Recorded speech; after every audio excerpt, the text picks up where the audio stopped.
Assalamualaikum warahmatullahi wabarakatuh. Waalaikumsalam warahmatullahi Iya, Ibu. wabarakatuh. Gimana Bu kabarnya?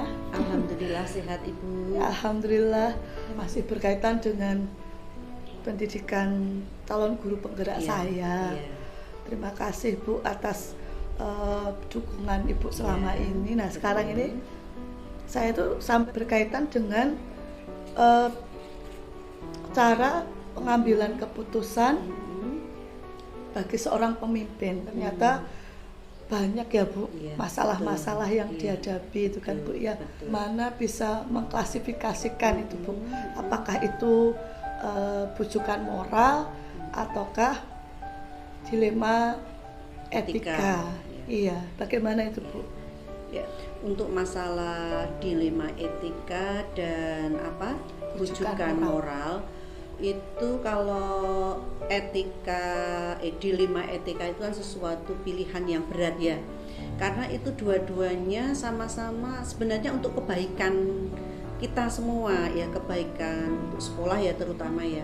Nah, kalau untuk dilema etika ini kalau menurut saya kita harus mengambil sebuah pilihan antara A atau B, tapi kita harus melihat itu kepentingan untuk siswa yang lebih dititik beratkan untuk kemanfaatannya untuk siswa gitu. Jadi kalau Bu jalankan, maksudnya kaitannya dengan pengambilan keputusan yang sifatnya dilema etika ini Bu. iya, tentunya saya harus musyawarah juga ya dengan beberapa guru yang satu frekuensinya sama ya.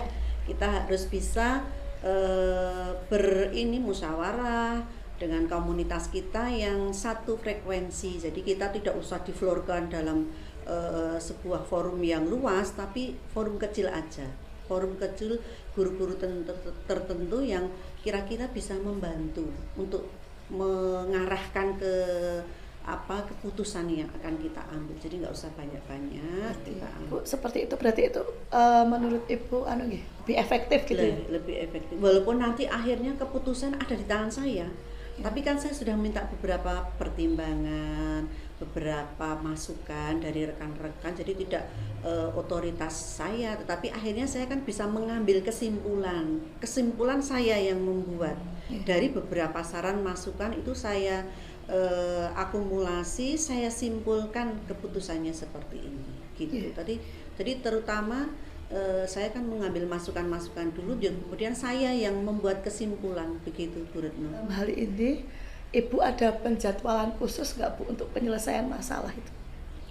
Untuk jadwal khusus untuk masalah kan tidak setiap saat ada masalah ya, tetapi kan kita tetap ada jadwal khusus untuk kita saling komunikasi, kita saling refleksi itu setiap hari Senin. Ada tidak Bu? Maksudnya Pak, Ibu itu figur atau tokoh idola atau mungkin faktor-faktor yang lain yang mempengaruhi bagaimana Ibu bisa mengambil keputusan gitu, ada nggak Bu? Ya, kalau figur saya itu hanya melihat, mengamati dari orang-orang di sekitar saya yang misalnya seperti kalau Pak Imam ya, Pak Imam itu kan dulu kepala sekolah saya. Tentunya selama saya menjadi guru, tentunya saya kan selalu mengamati bagaimana beliau mengambil keputusan, bagaimana beliau dalam kinerjanya selama menjadi kepala sekolah. Jadi saya hanya mengamati aja, mengamati orang-orang di sekeliling saya yang memiliki kekuasaan, yang memiliki tanggung jawab di sebuah instansi, begitu Ibu. Ini terakhir Bu,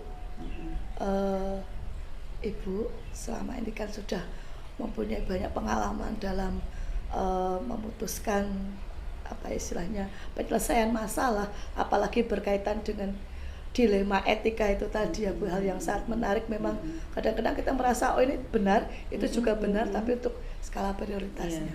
Nah, ada kiat-kiat atau pesan khusus apa Bu untuk kami yang dalam hal ini masih juga dalam taraf belajar, utamanya mungkin kalau saya itu masih sebagai pemimpin pembelajaran di kelas gitu Bu. Iya, tapi yang penting Bapak Ibu itu selalu belajar dan belajar untuk meningkatkan kemampuan kita. Kemudian Bu Retno juga harus memiliki kemandirian yang tinggi. Jadi Ibu Retno harus bisa menjadi seorang yang mandiri dan percaya diri. Percaya diri dalam rangka meningkatkan kompetensi kita. Jadi kita harus selalu meningkatkan kompetensi kita, rasa percaya diri itu harus ada, kemudian kemandiriannya tinggi, selalu literasi meningkatkan kemampuan kita, kemudian jangan lupa untuk komunikasi. Baik Ibu, terima kasih sekali waktu Ibu untuk sharing pengalaman Ibu ini.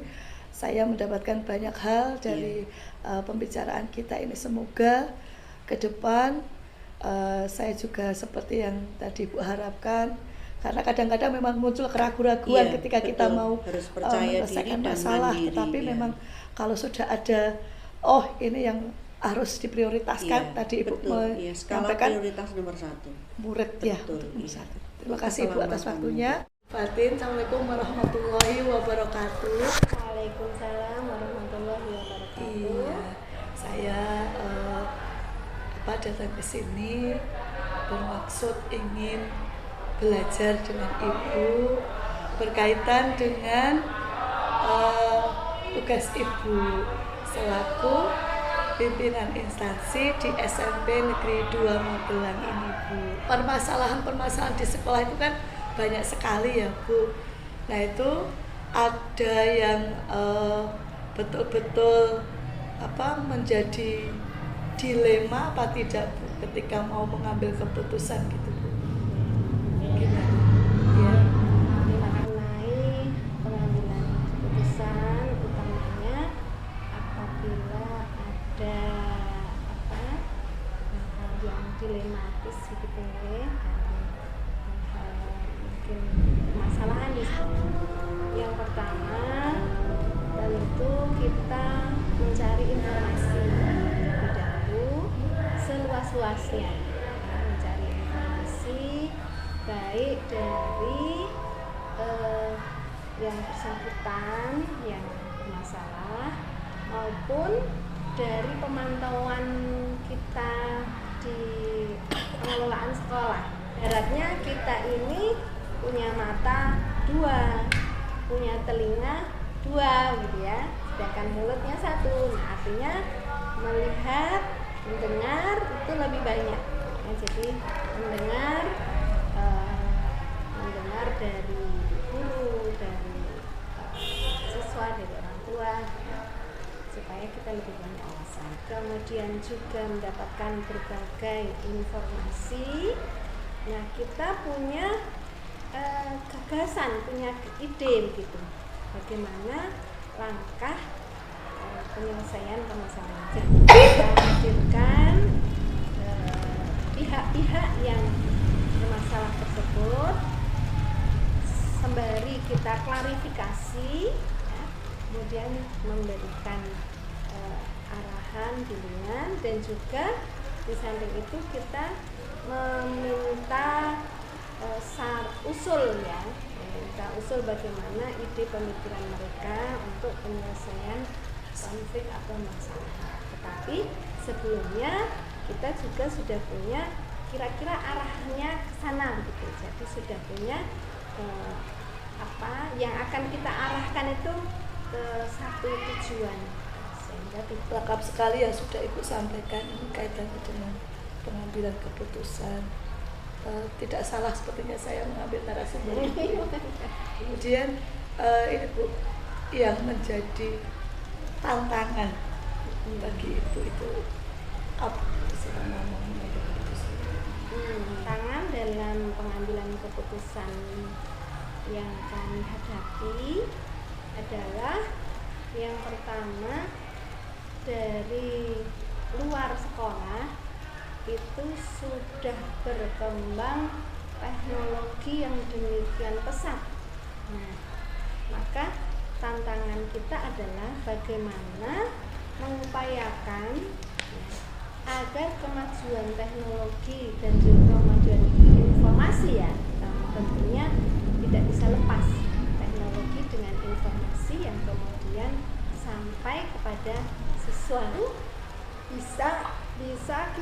jadikan sarana, bisa kita jadikan media ya, untuk penyelesaian permasalahan sekolah. Kemudian juga untuk memperbaiki hal-hal yang tidak sesuai dengan harapan yang ada di sekolah, baik tentang siswa ya, misalnya tentang kenakalan siswa atau mungkin permasalahan perilaku karakter siswa. Ibu, saya kira sudah cukup Ibu apa yang mau saya istilahnya cari tahu dari Ibu kaitan dengan pengambilan keputusan. Terima kasih atas waktunya Ibu. Sama-sama Bu Retno. Terima kasih sekali Bapak sudah memberikan kesempatan kepada saya untuk hadir di ruangan Bapak Ya. di sela-sela kesibukan Bapak. Gini Pak, jadi kan sebetulnya di SMP 8 ini ya Pak ya, tentu saja sudah ada permasalahan-permasalahan gitu ya Pak yang Oke, banyak di sini Iya. banyak. Ya. dari banyak permasalahan itu bagaimana Pak Bapak bisa mengidentifikasi ini termasuk Pak ya bujukan moral ataukah dilema etika itu Pak? Kalau dilema etika itu kan berarti dilema nggih. Kita mengambil keputusan berarti di satu sisi itu benar tapi keputusannya juga benar gitu nggih dilema. Ya. Kalau bujukan moral kan jelas ada semacam bisikan atau bujukan atau rawian bahkan intervensi yang membuat saya untuk mengubah keputusan kan. Jadi selama ini kalau saya pribadi yang poin yang paling pertama yang penting itu adalah kami mengumpulkan data dulu. Dan data-data itu saya tampung terlebih dahulu. Karena dari sekian banyak pasti punya plus dan minusnya begitu. Baik Pak, saya tertarik ini Pak dengan yang dilema etika Pak. Ya. Ketika Bapak mengalami dilema itu apa yang akan Bapak ambil langkah sebagai langkah utama? Yang jelas langkah-langkahnya yang pertama itu kami mengumpulkan data dari sumber yang benar-benar sumbernya. Jadi mungkin dari guru yang langsung bersinggungan dengan siswa tersebut, bisa wali kelas, bisa kesiswaan, dan guru BK. Kemudian kita yang kedua, setelah yang pertama tadi, kita identifikasi ini sudah diberi perlakuan atau belum. Misalnya dari yang kecil-kecil, sudah di home visit belum, sudah dipanggil atau belum, sudah dibina atau belum, dan seterusnya. Nah kemudian yang ketiga, setelah melalui musyawarah kecil, kalau dalam istilah di sekolah mungkin studi kasus dari siswa-siswa ini dengan pihak terkait, kita panggil orang tua. Bagaimana? Apa Anda pilih mana yang paling lebih prioritas, yang mungkin itu nanti menjadi ya keputusan terbaik bagi kita dan anak. Jadi tidak secara sepihak dari kami, juga tidak secara sepihak dari orang tua. Jadi sama-sama membuat kesepakatan. Yang tadi Bapak sampaikan itu bisa jadi itu merupakan prosedur ya Pak ya? Ya, prosedur kita. Dalam menyelesaikan masalah utamanya berkaitan dengan dilema etika ya Pak ya.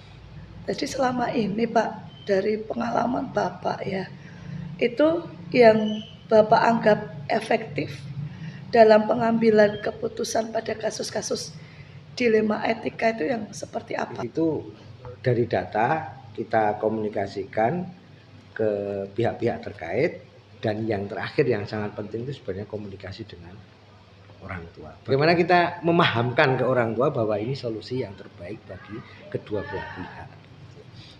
Apakah itu berarti tantangan terbesarnya ada di situ ya Pak ya? Betul.